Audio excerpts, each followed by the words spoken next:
नमस्कार बच्चों, आज मैं आपके सामने पत्रकारीय लेखन के बारे में बताने जा रही हूँ। पत्रकारीय लेखन क्या है? पाठकों को सूचना देने, उन्हें जागरूक और शिक्षित बनाने तथा उनका मनोरंजन कराने का दायित्व निभाते हैं। कौन निभाता है ये सब? अखबार। लोकतांत्रिक समाजों में वे एक पहरेदार, शिक्षक और जनमत निर्माता के तौर पर बहुत महत्वपूर्ण भूमिका अदा करते हैं। अपने पाठकों के लिए वे बाहरी दुनिया में खुलने वाली ऐसी खिड़की है जिनके जरिए असंख्य पाठक हर रोज सुबह देश, दुनिया और अपने आस पड़ोस की घटनाओं, समस्याओं, मुद्दों तथा विचारों से अवगत होते हैं। अखबार या अन्य समाचार माध्यमों में काम करने वाले पत्रकार अपने पाठकों, दर्शकों और श्रोताओं तक सूचनाएं पहुंचाने के लिए लेखन के विभिन्न रूपों का इस्तेमाल करते हैं। इसे ही पत्रकारीय लेखन कहते हैं। पत्रकार 3 प्रकार के होते हैं: पूर्णकालिक, अंशकालिक और फ्रीलांसर यानी स्वतंत्र। पूर्णकालिक पत्रकार वे पत्रकार होते हैं जो किसी समाचार संगठन में काम करने वाले नियमित वेतन भोगी कर्मचारी होते हैं। दूसरा, अंशकालिक पत्रकार। इस श्रेणी के पत्रकार किसी सामाजिक समाचार संगठन के लिए एक निश्चित मानदेय पर एक निश्चित समयावधि के लिए कार्य करते हैं। अंशकालिक थोड़े समय के लिए एक निश्चित मानदेय होता है और एक निश्चित समय होता है, वह उसमें कार्य करते हैं।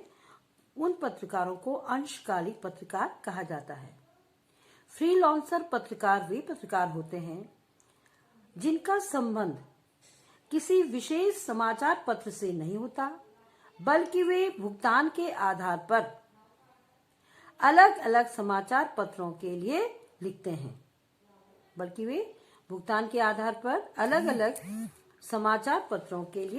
हैं। अब साहित्यिक और पत्रकारीय लेखन में क्या अंतर होता है? पत्रकारीय लेखन का संबंध तथा दायरा समसामयिक और वास्तविक घटनाओं, समस्याओं तथा मुद्दों से होता है। यह साहित्यिक और सृजनात्मक लेखन, कविता, कहानी, उपन्यास आदि इस मायने में अलग है क्योंकि इसका रिश्ता तथ्यों से होता है, न कि कल्पना से। पत्रकारीय लेखन साहित्यिक और सृजनात्मक लेखन से इस मायने में भी अलग है कि यह अनिवार्य रूप से तात्कालिकता और अपने पाठकों की रुचियों तथा जरूरतों को ध्यान में रखकर किया जाने वाला लेखन है, जबकि साहित्यिक और सृजनात्मक जो लेखन होता है उसमें लेखक को काफी छूट होती है। पत्रकारीय लेखन के लिए कुछ बातें आवश्यक होती हैं क्योंकि पत्रकारीय लेखन करने वाले एक विशाल जन समुदाय के लिए लिखते हैं जिसमें पाठकों का दायरा और ज्ञान का स्तर विस्तृत होता है। इसके पाठक मजदूर से विद्वान तक होते हैं, अतः उनकी लेखन शैली और भाषा सरल, सहज और रोचक होनी चाहिए। दूसरा, अलंकारिक और संस्कृत निष्ठ होने की बजाय आम बोलचाल वाली होनी चाहिए क्योंकि उसे एक छोटा व्यक्ति भी उसको पढ़ता है और एक विद्वान तक भी उसके नजदीक आते हैं या उससे अवगत होते हैं। शब्द सरल और आसानी से समझ में आने वाले होने चाहिए। वाक्य छोटे और सहज होने चाहिए। इस तरह से कुछ बातें हैं जो कि एक पत्रकारीय लेखन के लिए आवश्यक है। पत्रकारिता का कार्य करने वाला ही क्या कहलाता है? पत्रकार। ऑक्सफोर्ड डिक्शनरी के अनुसार किसी पत्र का संपादन करके या उस पत्र के लिए सामग्री लिखकर जो अपनी जीविका चलाता है उसे पत्रकार कहते हैं। लेकिन चैम्बर्स डिक्शनरी के अनुसार समाचारों के लेखन, एक्शन, संपादन और पत्र पत्रिकाओं के लिए अन्य सामग्रियों को प्रकाशन के लिए तैयार करने वाला ही पत्रकार है। पत्रकारिता के विभिन्न प्रकार मैं बताने जा रही हूं। पहला है खोज परक पत्रकारिता। खोज परक पत्रकारिता से आशय ऐसी पत्रकारिता से है जिसमें गहराई से छानबीन करके ऐसे तथ्यों एवं सूचनाओं को सामने लाने की कोशिश की जाती है जिन्हें दबाने या छुपाने का प्रयास किया जा रहा हो। खोजी पत्रकारिता के द्वारा ही सार्वजनिक महत्व के मामलों में भ्रष्टाचार, अनियमितताओं एवं गड़बड़ियों को सामने लाने की कोशिश की जाती है कि कहाँ क्या गड़बड़ी हो रही है, कहाँ क्या भ्रष्टाचार का मामला है। यह सब है खोजपरक पत्रकारिता के अंतर्गत आता है। और आजकल इसी खोजी पत्रकारिता का एक नया रूप स्ट्रिंग ऑपरेशन काफी चर्चित है। यह खोजी पत्रकारिता के अंतर्गत ही आता है जो कि स्ट्रिंग ऑपरेशन किया जाता है। दूसरा है विशेषीकृत पत्रकारिता। पत्रकार से यह अपेक्षा की जाती है कि वह केवल घटनाओं की सूचना मात्र न देकर उसकी गहराई में जाकर उसका अर्थ स्पष्ट करे, पाठकों को उस समाचार का महत्व बताए। इसके लिए विशेषज्ञता की आवश्यकता होती है। पत्रकारिता में विशेषज्ञता के 7 प्रमुख क्षेत्र हैं: संसदीय, न्यायालय, आर्थिक, खेल, विज्ञान एवं प्रौद्योगिकी, अपराध तथा फैशन एवं फिल्म। इन सब चीजों के लिए अलग अलग विशेषज्ञ होते हैं जो उससे संबंधित पत्रकारिता करते हैं। तीसरा है वॉचडॉग पत्रकारिता। लोकतंत्र में पत्रकार एवं मीडिया का मुख्य दायित्व सरकारी कामकाज पर नजर रखना है ताकि गड़बड़ियों का पर्दाफाश किया जा सके। इसे वॉचडॉग पत्रकारिता कहा जाता है। चौथा है एडवोकेसी पत्रकारिता। कई समाचार संगठन ऐसे भी होते हैं जो किसी विशेष मुद्दे को उठाकर उसके पक्ष में जनमत बनाने का अभियान चलाते हैं।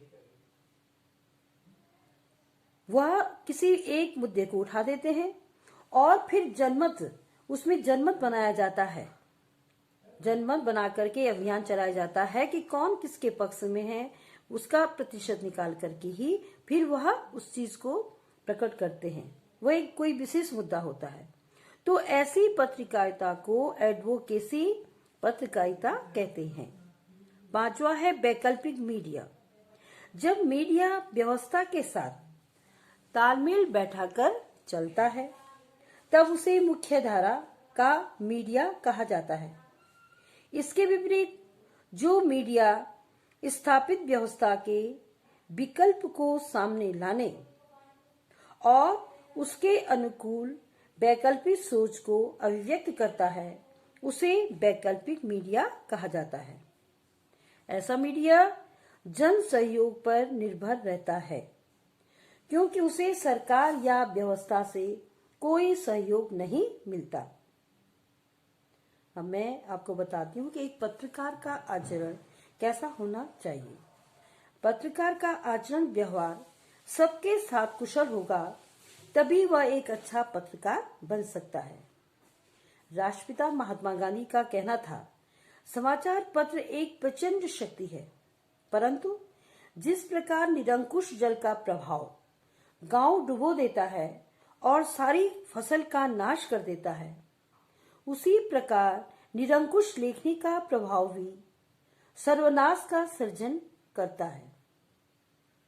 लेखनी पर यह अंकुश जब भीतर से लगाया जाता है तभी वह लाभदायी हो सकता है। गांधी जी के इस कथन से जहां समाचार पत्र की प्रचंड शक्ति का आभास होता है, वहीं पत्रकार की उद्दाम ऊर्जा का भी पता चलता है। मैंने आपको बताया कि वॉचडॉग पत्रकारिता क्या होती है। पीठ पत्रकारिता के बारे में बता रही हूँ। पीठ पत्रकारिता के अंतर्गत समाचार पत्र अफवाहों, व्यक्तिगत आरोपों प्रत्यारोपों, प्रेम संबंधों का खुलासा, फिल्मी गपशप आदि से संबंधित समाचार को प्रकाशित करते हैं। वास्तव में यह पत्रकारिता सनसनी फैलाने का कार्य करती है।